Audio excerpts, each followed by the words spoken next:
વાંકાનેર ગામે છેલ્લા 60 વર્ષ અગાઉ પંચાયત ઘર બનેલી છે અને જે જૂનું મકાન સરકારશ્રીના ગ્રાન્ટમાંથી નહીં પણ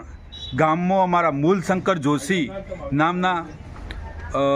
દાતાઓએ જે તે વખતે 5000 રૂપિયા દાનમાં આવેલા અને એ દાન થકી આ મકાનનું નિર્માણ કરેલ છે। જ્યારે નવીન મકાન બનાવવા માટે અમો 2012થી હું પોતે પ્રયત્ન કરી રહ્યો છું અને એના માટે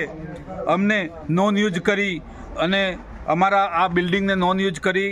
નવીન બનાવવા માટેની પ્રોસેસ તમામ કાગળો અમને મોડાસા ખાતે આપેલા, અહીં તાલુકામાંથી અને મોડાસા ખાતે સુધી મોકલેલ અને એના પછી છેલ્લા 2024માં મેં ત્યાં જઈને તપાસ કર્યો। તપાસ કરતે એવું કીધેલું કે મનરેગા યોજનામાં તમારું આ પંચાયત ઘર બની જશે એમ, પણ જે અમારા એ જે લિસ્ટમાં હતું એમાં 18મા ક્રમે હતું। એના પછી માત્ર અમને ખાલી આવું કહેવામાં આવ્યું પણ એના પછી કોઈ પ્રોસેસ થઈ નહીં। ફરી એના માટે અમે પ્રયત્ન ચાલુ જ રાખ્યા કે કોઈ બી હિસાબે પંચાયત ઘર અમારું બનવું જોઈએ એમ। હવે 60 વર્ષ જૂનું આ પંચાયત ઘર હોય અને ઉપરથી પોપડા ઉચકી નીચે પડતા હોય, અમારા ગામની અંદર ગ્રામ્ય rural technology, GIDC, bank, PHC કેન્દ્ર, 1 થી 12 સુધીની સ્કૂલ હોય, આટલી સારી બધી વ્યવસ્થા હોય છતાં અમારું જે ગામનું નાક એટલે પંચાયત ઘર, પણ ગામનું નાક જે પંચાયત ઘર જ ના હોય તો સાહેબ અમારા માટે આબરૂની સવાલ છે, અમારા ગામ માટે પણ આબરૂની સવાલ છે। એક વખતના માટે 1 થી 18 ગામોનું વહીવટ જ્યારે વાંકાનેર ગામે ચાલતું હતું અને ત્યાં જ જો આજે દેશ આઝાદ થયે આજે 76 વર્ષ થયા હોય અને એક પંચાયત ઘર જેવું જો ના હોય તો અમારા ગામ માટે પણ એક શરમની વાત છે। સાથે અમે કહેવા માગીએ છીએ કે અત્યારે વિકાસ કમિશનરમાંથી બીજી નવીન પંચાયત ઘર બનાવવા માટેનું જે એક કાગળ આવ્યો છે પણ એ ક્યાં પડ્યો છે, માત્ર અમને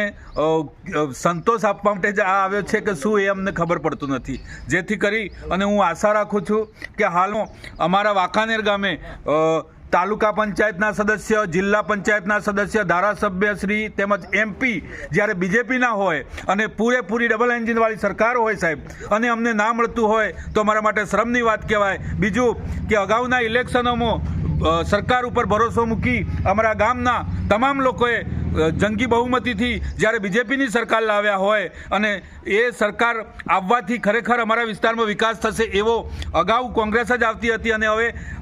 સરકાર જો બીજેપી આવે બદલાય તો પરિવર્તન અવશ્ય થશે એવી આશા હતી, પણ ધીરે ધીરે લોકોને જે આશાઓ ઉપર પાણી ફરી વળતું હોય એવું લાગે છે। એટલે હું આશા રાખું છું કે સત્વરે કોઈ બી હિસાબે જો વાંકાનેર ગામમાં જે હજી રસ્તા, પંચાયત ઘર જેવા ખાસ પાણીની ટાંકી જેવા કામ એકદમ અત્યંત જરૂરિયાતવાળા કામો સત્વરે એનું સર્વે થઈ અને થાય એના માટે અને સાથે સાથે કહેવા માગું છું કે વાસ્મો થકી જે કામ કરવામાં આવ્યા છે એ વાસ્મોના કામોમાં પણ ઘણા બધા છબરડા છે। હજી એમને જે લાઈન જ્યાં પાણીની લાઈનો નાખેલી છે પણ એની અંદર પાણી આવતું નથી। એટલે હું કહેવા માગું છું કે આ ટ્રાઇબલ વિસ્તારની અંદર ટ્રાઇબની ગ્રાન્ટોને કઈ જગ્યાએ ક્યાં ગઈ છે અને કયા કારણસર નથી થઈ એની યોગ્ય તપાસ થવી જોઈએ એવું હું કહેવા માગું છું। પાણીની ટાંકી 2 વર્ષથી મંજૂર થઈ, પાણીની ટાંકી અને એના પણ ટેન્ડરો આપ્યા છે એવી વાત છે, પણ હવે ટેન્ડરોમાં આ ટેન્ડરો ખરેખર આપ્યા છે અને ક્યારે થશે એનો કોઈ જ ભરોસો નથી। એટલે હું કહેવા માગું છું સરકારશ્રીને કે સત્વરે આના માટે અમને અમારા ગામની અંદર સર્વે કરી